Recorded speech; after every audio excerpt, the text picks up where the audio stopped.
Tell me about what your vision for this salon was. I wanted an upscale, multicultural salon, and I just really want us to be well known, like, internationally, you know. I want to create a brand, but that's not the case. It's drama, it's crazy. So what is the Beyond brand? It's our shampoo, Beyond Blow Dry, our flat iron techniques. So what is the Beyond shampoo? Everybody gets 3 shampoos, and we're, you know, stimulating the scalp. We're like hair doctors, you know, so we treat your scalp, we treat your hair. Like any good hairdresser would.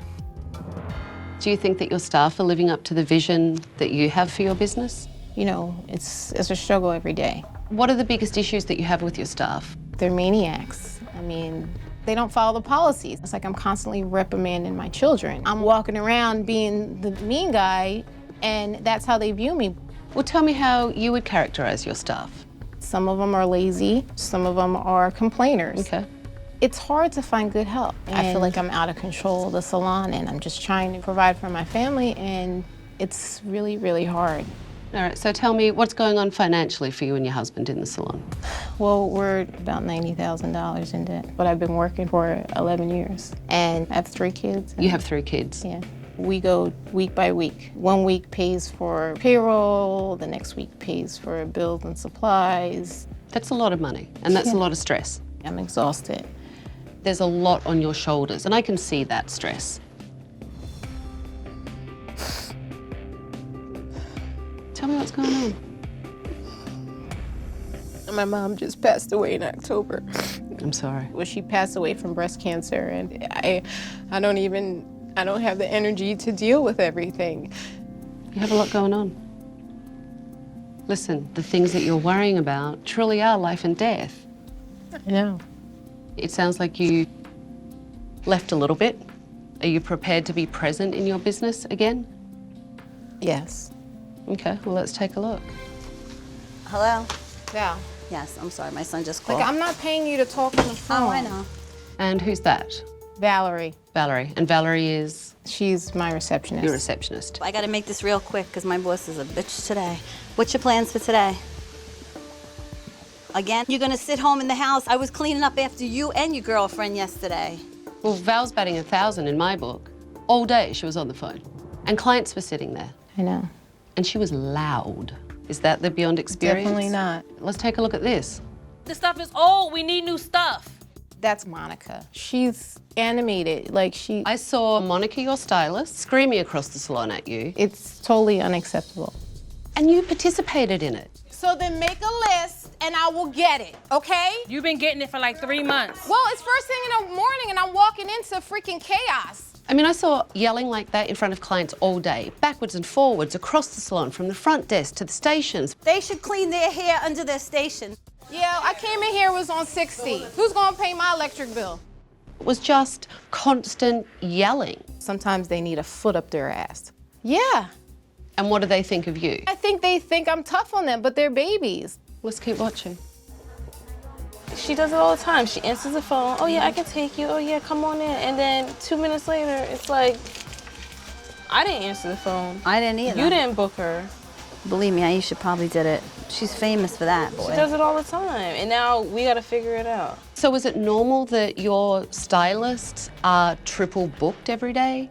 I mean, ultimately, my front desk receptionist and my salon manager, they should take a look at the books. They need to make adjustments. And my salon manager doesn't manage. Why is she the salon manager, though? Deanna just got promoted, and I thought she could handle it, but once she got that position, she can't. Well, today, everyone was waiting around. And that was because you were running behind by 2 hours. Do you think that's a high-end experience for clients? No, it's not high-end, and that's what I want to get to. Well, let's take a look at this. Snap out of it. Seriously. And who's that? Nakira. Nakira, your assistant? Because she fat and she lazy. Stop it. She don't never want to do nothing. You actually grabbed her face while you were talking to her. In a gentle manner. I was trying to calm her down. Well, grabbing someone doesn't calm them down, and you were not acting professionally, and were certainly not high-end. Let's take a look at this. But you gonna tell me I'm taking too long when the rest of your clients come in? Like, I know you're calm getting down. I'm shaking? Yes. I don't feel it. You are. I'm sorry. Nakira, you could put the flat iron down. She was burning you. Oh my God. I'm sorry. She actually had a burn on her head. It's a big salon. I can't be the police. Why? It's your salon. I'm not Superwoman. I can't fly around the salon and service my guests all at the same time. But you're the boss, and I want you to care about this business and look at the things that I saw today and realize how far down the tubes it's actually gone. You're really in trouble. More trouble than I thought, because if you really want to be a high-end, multicultural salon, you are nowhere near there. I've seen enough. Give me your keys. I'm taking over. Well, you gave me your life keys. What do I have to do? Go and take care of your kids and your husband as well? After the stylists finished their models, I wanted to sit down with Aisha and discuss everything the staff had told me. So today, from your staff, I finally found out what the Beyond brand is. Okay. Bougetto. Bougetto? Have you heard Bougetto before? I've heard the word, but I've never heard them say that about the salon. Well, they said it not only about the salon, they said it about you. I don't know what to say to that. That is what your staff think of the brand. They think it's half-assed, that you don't do half the things that you yell at them about, and that you don't set any example at all. You know, you've seen my staff and the things that they do. They're not going to expose themselves. And I take They're both sides. followers. I mean, if one says something, Nakira said, just say we suck. So then everybody says they suck, okay? Monkey see, monkey do. It sounds like you're so angry with your staff and so hostile. I need help. I need suggestions to get And I'm trying to give them forward. to you, but then you're telling me that your staff are just sheep and they follow each other. Aisha alienated her staff so much, they don't want to help her. I feel like it's so much that needs to get fixed. I just can't get a handle on things. I know that you're overwhelmed, but you know the other thing that all your staff told me today? What? You lost your mum and you haven't taken any time to grieve. If there are 5 stages of grief, then Aisha has been taking out all of them on her staff. Something has to change. I just need to take it all in and marinate. So you know what? Take the rest of the day, take it in, marinate it, and if you want to save this business, be here tomorrow morning at 9 a.m.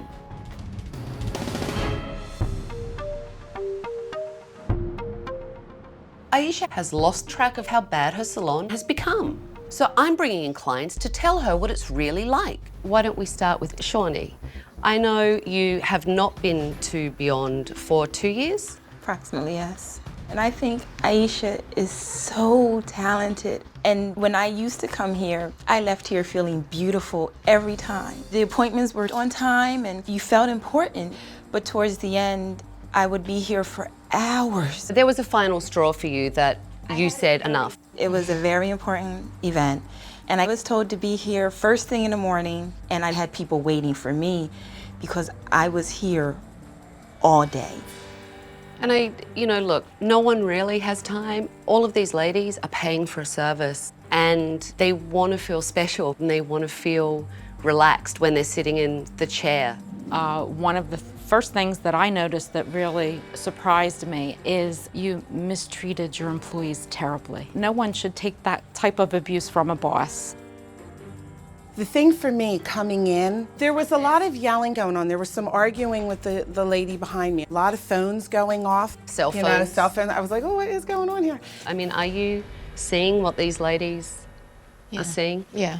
I think I've known you, Aisha, for 10 plus years, and everything that everybody's saying is just an ordinary day at Beyond Hair recently. And you were burnt Yes. by the assistant flat ironing your hair. It was just completely unacceptable. It's hard to hear negative things, but everybody's saying it, then it must be true. Irene, I know that you feel like you have a sense of why the salon has gone downhill. The time that I saw the change begin was several years ago when your mom was diagnosed with breast cancer. That's when I started to see the change. And you could not control being an owner, a wife, a mother, and a daughter, but you are the head of the ship. It was true. I mean, I lost my mom, and I feel like that just knocked the wind out of me. When something like that, someone so close to you passes away, you decide, like, Is all this other stuff like really worth it? You know, the challenges with the business and my staff, and I don't have the energy and the stamina that I did have.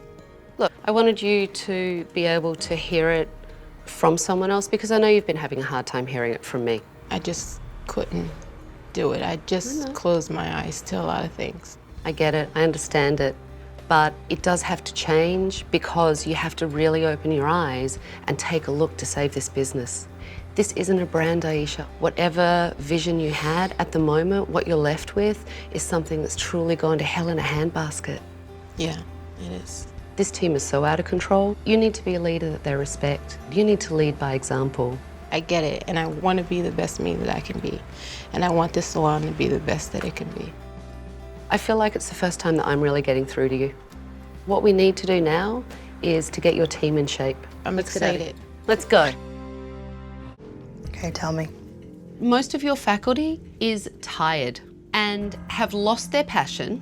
And I have to tell you, Mr. P is the most ridiculous of all of them. I don't disagree with you. Your father was up my behind in a great way all day, but he's 84 years old. He shouldn't feel like he has to come in here because he's scared that you don't know what you're doing. And if he's not here, the place is going to go even further down. I guess I feel like if I go out there and see what's wrong and I don't know how to fix it, then how am I gonna fix it? Sounds like you're afraid. Yeah, I hide. That's what I do. This place is about to close and your father is gonna lose his house. I feel like I've let everybody down and it's my responsibility. I don't want to disappoint anybody, not myself, not my family.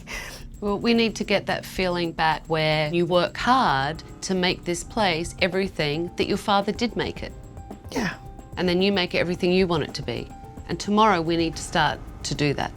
Okay.